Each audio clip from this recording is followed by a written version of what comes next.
My loves, this is a very ad-lib, free-flow, more colorful edition of my weekly newsletter called The Sacred, where I just go as heart to heart as I can get. If you want to read it and get the links, head to daniellelaporte.com/sacred. So if you came over to my place and I said, I am going to tell you what the Sphinx told me, and you leaned in and were like, yeah, then we can totally be friends. And if you also think you are cracked, we can still be friends, because I'm just at the point where I just got to say my things. You do not have to go to Cairo to have these revelations or experiences, but evidently I had to. Some of these learnings, they may not sound personal, but they are very personal. All of what I'm attempting to translate is beyond words. There are layers I can't describe. There are things I'm still unpacking. It really feels like I'm going braless at my art opening. But this is me, and this is my art. This is what I do. I try to translate internal experiences, the inner landscape, the cosmos, into something that's accessible in bullet points. The Sphinx. Let me open this with this quote from Nisargadatta, a beautiful guru, who said, "The guru and the disciple are one single thing, like the candle and its flame." This is where I'm going. So my experience, I don't know what everybody else's experience with the Sphinx is. I didn't read much about it. I haven't dug that deep. I do know that in terms of the structure itself, some people feel it's like 3,000 to 4,000 years old. And then some people feel it's 30,000 to 40,000 years old. I'm kind of in the 30,000 to 40,000 camp, but doesn't matter. My experience was that the Sphinx embodies both masculine and feminine energies in full force. It really felt like this is my father and this is my mother. Very, very, very loving, not punitive, not overlording. It's majesty, is divine love. And this is not what I expected at all. So I walked around the Sphinx 3 times, bare feet, very dusty, very sandy. I mean, Cairo is dust. I would touch the stone, circling, praying. I was really just pouring out my gratitude and my awe. Whatever you want to give me. I went with no requests. It was just like, whatever you want to give me, thank you, thank you, thank you. And when I'd finished my 3rd lap, very clearly, I heard the Sphinx say, the gratitude is mutual. You must understand this. The gratitude is mutual, like the best father, like the best mother. The gratitude is mutual. And it felt like this one-to-one statement, like Sphinx was saying that to me. And it also felt like a dictum, a big lesson. So the Sphinx was speaking on behalf of great beings. They're all grateful. And, I thought of every time there's like this quickening energy. Things really flash, multiple things flash in front of your consciousness, or at least mine. That was my experience a lot in Egypt. I thought of every time that I've prayed to the Divine Mother or to any kind of angel, and I approached that prayer feeling small, with this kind of pleading in my throat, not wanting to take up too much space or too much time. And there I was, just thinking, feeling, saying, you, great being, are grateful for my presence.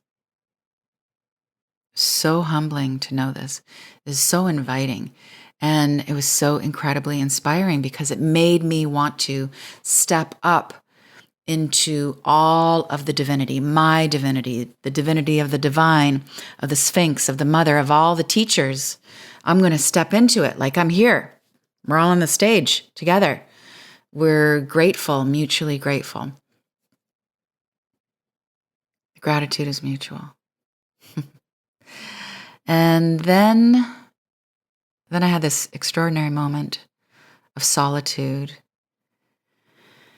There's no one around, and I pressed my chest against the chest, the heart of the Sphinx, which is covered in this beautiful, prayerful set of hieroglyphics. And the Sphinx healed my lungs. And that is a story I will tell in the future. The great beings, this is all we need to know now. The great beings are as thankful for our presence as we are for theirs. Gratitude is mutual. We must understand this. Still in Egypt, I'm at the Temple of Horus. This is the temple, the place is called Edfu, Edfu. And we were told before going into some of the temples, not all of them, that the guards aren't always keen on Westerners, especially Western women, coming in and getting all New Age in these sacred places. The majority of the company is Muslim. And I think they think, when we go in and do our New Agey things, we're just like witchy Westerners. So, the instruction from this beautiful Muslim Egyptologist woman who traveled with us in Egypt was, just like go easy, act natural, So, okay, got it. We're going to go easy on the mudras. Keep your flip-flops on. No humping the hieroglyphics. We got it. So I parked myself in front of this massive pictorial scene. I mean, really, honestly, it's one of thousands, right? That you don't know what it is. And I didn't think much about where I was seated. My back was against this massive, probably this 50, 70-foot pillar. I'm in this big temple. I'm hiding behind my hat and my sunglasses, acting like a tourist. Just crossed my legs, no lotus position, just like, I'm just going to hang here. But my intention was just to incognito go into fervent prayer. And I did. I spoke to this temple. I offer up the contents of my shadow to be transmuted into light. I offer up my grievances. I offer up my most negative thinking. I'm offering up my pain. I'm offering up my lack of forgiveness. I offer up my fears, all of my worries. I'm breathing rhythmically with this. I offer up my resentments, all my negativity. So I'm just in this repetition of giving, of just like scooping out the deepest negative stuff I could and asking for help to transmute all this stuff. And, just sitting there in my hat and my shades. And this French tour guide and his group come by to this little corner that I'm in. They approach. And he points to the image that I'm sitting in front of the wall with these massive hieroglyphic carvings of these two tall beings. Like the beings themselves, the carving are about 20 feet tall. And in French, he explains that, here we have le roi, we have a king, we have a priest. The priest is helping the king to purify his thoughts. You see this pattern flowing from the king's head into the container that the priest is holding. The king here is pouring out his negative thinking. That's all I needed. I was hoping for, these spiritual experiences where, this light would enter my crown chakra. I didn't need that. I just didn't know where I was sitting. I'm offering up all of my negativity, sitting before the story of the king and the priest, of the king's negative thinking being transmuted. The revelation of that day was prayer puts us in the right place at the right time. And babe, did I pay attention to everything that happened for the rest of my time in Egypt? Nothing. Not that I ever think anything is accidental, but I was on alert. I was reminded in the Temple of Isis that problems cannot be solved unless you bring them to the altar to be solved. So I took about a week. I was in Egypt 2 weeks. I took about a week to craft my problem questions. I want to get really clear, like, what are the problems I want to have solved? I'm going to make this count, not just whimsical problems, nothing about my butt or money or anything. Like, what are my real problems in life, my challenges? So over that week, I journaled, I prayed on the best problems to bring forward in whatever temple felt timely. I wrote them out, I scratched them out, I refined them. I got them down into 3 statements, 3 problemos. Each problem, when I looked at them, when I stood back, I could see that there was this long-term, this ongoing, theme in them. So one problem was this particular relationship dynamic that I keep manifesting. It's a problem. The other problem was something that I find strenuous about my work. Again, themes, these are long-term themes, very specific. I'm going to hold these privately. But the third one I will share with you. My problem statement was really simple.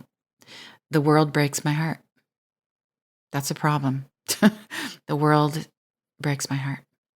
So I'm in Abydos in the Temple of Osiris. Specifically, this space was so magnetic. Specifically, I was in the room that once operated as the healing sanctuary, as the actual hospital of this landscape. Again, my back is to a column.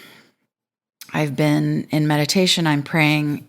Yet again, I find myself alone in these big spaces. That's a whole other story, which I can just tell you quickly now. Something wild happened where almost everywhere we went, it was like I had on this invisibility cloak. And I would end up in these corners and these crevices by myself.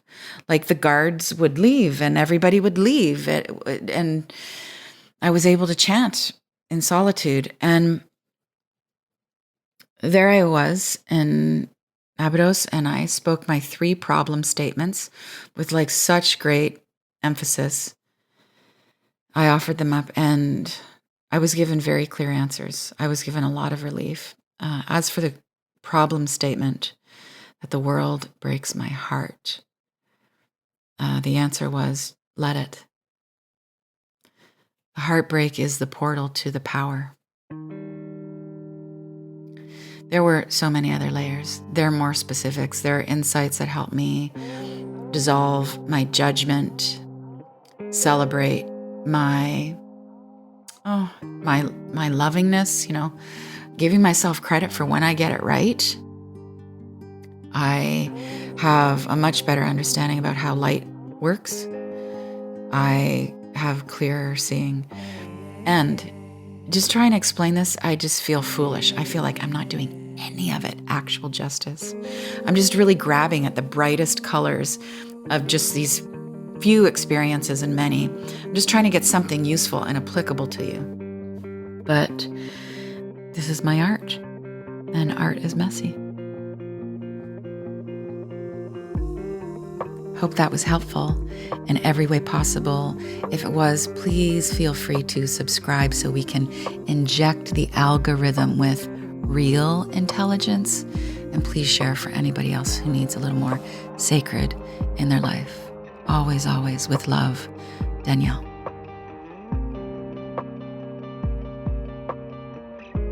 Thank you so much for listening, for feeling, for spreading the word. With love.